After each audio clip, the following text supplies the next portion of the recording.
Global Transformation Astrology, GTA, with William Stickevers. So I decided to finally, after all this time, to do a general horary. So this is not about who's going to win the state. I mean, I published the Pennsylvania one. You'll be getting the Michigan one. Then I'm going to do Nevada, and then I'll do Wisconsin last because Wisconsin's going to be the toughest one. That 2-point-something% in Wisconsin is not going to make up that freaking mind until the last day before the election, right? So they're just going to wait. They got too many of their blue pill friends saying Trump is Hitler. Who needs policy when Trump is Hitler? You know what I'm talking about? Trump derangement syndrome. I mean, it's insane. It's like, wait a minute here. I don't agree with Trump. I'm not going to vote for. No, he's Hitler, William. You don't get it. No, you don't get it. That's what I tell them. You don't understand. Trump is not Hitler. So this is the problem when you demonize someone. This is proliferating much more so in the blue belt states than it is throughout the rest of the country.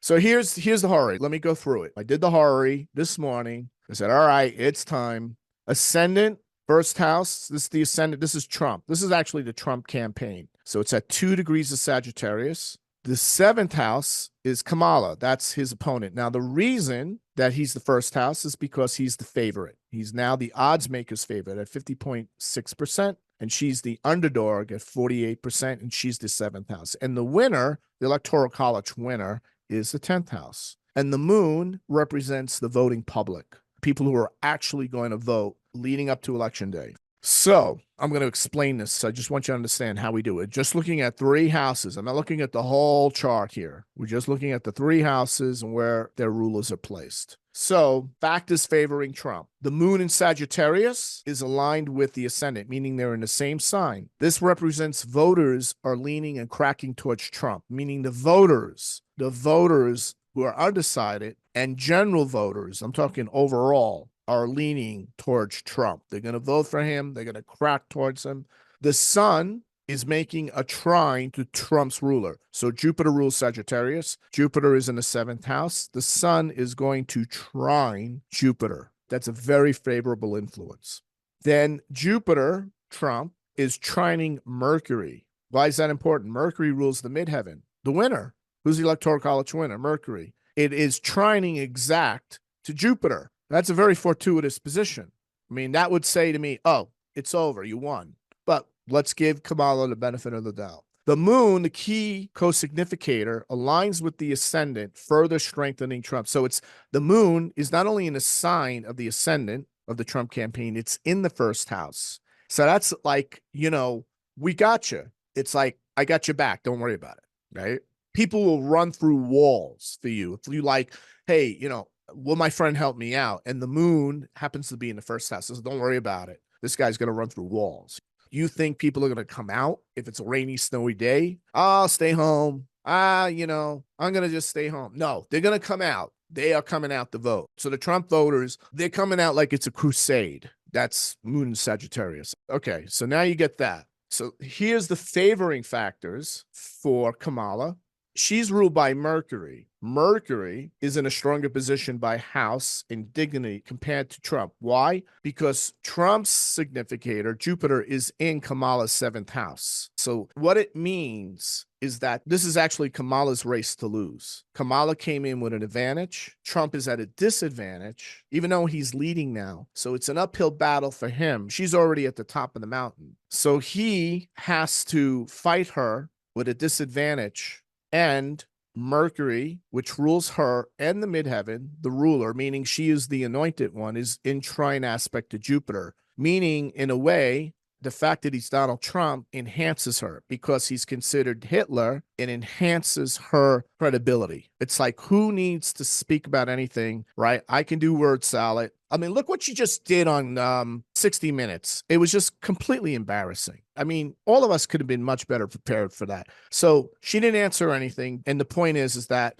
the fact that she doesn't really need to is because Donald Trump is the nominee and he's Hitler, and you don't need policy. You don't need to really explain what you're going to do. So that's Mercury trining Jupiter. Mercury is also the people who are going to authenticate and sanction the election results. So you could see they're already got her back. So that's her advantage. So suggesting that Harris has a better chance of outperforming on Election Day, potentially resulting in a close contest, a much closer contest than expected. Okay. Fact is challenging Trump. The South Node in the 10th house, indicating loss or difficulties for the Electoral College winner. So you see the South Node in the 10th house. That would indicate to me that because it's in the sign of Kamala's ruler, Libra, Mercury rules Kamala, it's in the sign of Libra, the South Node's in Libra. That would mean that Kamala Harris and the Democrats are going to say fraud. You didn't really win this election. We're going to contest it. We're going to fight it. And we're going to flip it on December 19th at the Electoral College. In other words, getting the electors to flip the other way. That's their goal. That's their plan. Okay. And then Jupiter in detriment, which weakens Trump's ruler, though this is somewhat mitigated by the favorable aspect with the Sun and Mercury. So it means like, Trump's Hitler, right? Jupiter in its detriment would mean, hey, this guy is past his prime. He's old. He's out of touch, right? In this case, Trump's Hitler. So we don't need to have policy. All right. Fact is challenging Harris. Now here, for those of you who understand horary, this is a big one. Mercury is combust the sun, which indicates that Harris is in a weakened state. So when I see the significator combust the sun, and the significator in this case is not dignified by any way, that would tell me that they are imploding or exploding. So in this case, she's getting weaker as we get closer to the election. The moon's alignment with Trump's sign and the ascendant suggests undecided voters are leaning towards Trump heading into election day. See, the moon is moving away. Moon is 22 degrees of Sag, separating sextile. So the voters who were going to decide to go with her have decided to go with him. All right.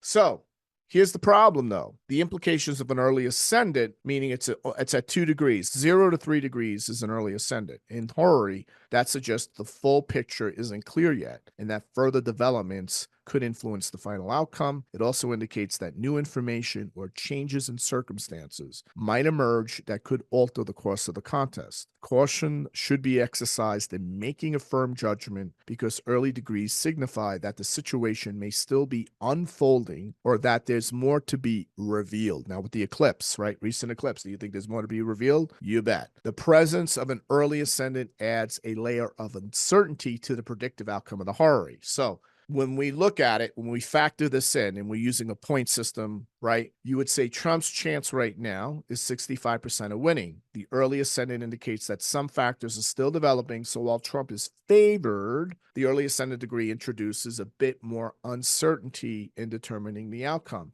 Kamala only has a 35% chance of winning. She remains weakened due to Mercury being her ruler, being in a state of combustion, and the fact that the early ascendant indicates unexpected changes could occur, which could slightly increase her chance or shift in her favor. Thus, the early ascendant basically signals that while Trump holds a stronger position in the horary, it's important to stay alert for possible emerging factors that could influence the final outcome. To watch the full presentation and more like this on geopolitics, the economy, and world events from an archetypal and mundane astrological perspective, join the Global Transformation Astrology membership. Go to gta.williamstickevers.com. Become a GTA member today.